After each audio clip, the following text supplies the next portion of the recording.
படத்தில் ரெஃபரன்ஸ் இருக்கான்னு கேட்டிங்களா? இல்லைங்க, ரெஃபரன்ஸில் தான் படம் இருக்குது. The king is well and truly back. Adhik Ravichandran ஃபேன்ஸ்க்கு ஒரு ஸ்பெஷலான ஒரு ட்ரிபியூட் கொடுத்துருக்காரு அஜித் சாருக்கு. Good bad ugly. கேங்ஸ்டராக இருந்த அஜித் குமார் அவர் குடும்பத்துக்காகவும் அவங்க பையனுக்காகவும் 17 வருஷம் ஜெயிலுக்கு போயிட்டு ஒரு நல்ல மனுஷனாக வெளியே வரும்போது ஒரு பிரச்சனை வருது. திருப்பி அவர் வைலன்ஸை கையில் எடுக்கிற மாதிரி வருது. Ajith Kumar the man. இந்த ரோல் அவர் மட்டும்தான் பண்ணியிருக்க முடியும், வேற யாருனாலையுமே பண்ணியிருக்க முடியாது. ஃபர்ஸ்ட் ஆஃப் எடுத்துக்கிட்டிங்கன்னா ஒரு மாதிரி ஸ்லோவாக தான் ஆரம்பிக்கும், இந்த பிளாட் பாயிண்ட் ஸ்டார்ட் ஆகும். ஸோ அங்கேருந்து படம் கிக் ஆஃப் ஆகுது. செகண்ட் ஆஃப் எடுத்துக்கிட்டிங்கனாலுமே ஃபர்ஸ்ட் ஆஃபோட பயங்கரமாக இருந்துச்சு. ஜிவியோட மியூசிக், ஓஜி சம்பவம், அப்புறம் ஜிபியு மாமேன்னு நினைக்கிறேன், அனிருத் பாடியிருப்பாரு.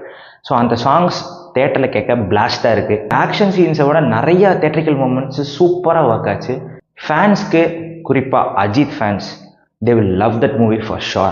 ஸ்க்ரீன் பிளேல இனி கொஞ்சம் அவங்க பெட்டராக பண்ணியிருக்கலாம். அர்ஜுன் தாஸோட ரோல் கொஞ்சம் கன்ஃபியூசிங்காக இருந்துச்சு. விஎஃப்எக்ஸ் ஒர்க் பிலோ பார். செகண்ட் ஹாஃபில் ஒரு தேட்டரிக்கல் மூமெண்ட் வரும், சின்ன ஒரு 5 minutes ஒரு ஃப்ளாஷ்பேக் சீன். ஆடியன்ஸ், ஃபேன்ஸ் எல்லாருமே தேவர் லைக் லிட்ரலி ஷவுட்டிங். உங்களுக்கு அஜித் பிடிக்குமா? நீங்கள் அஜித் ஃபேனா?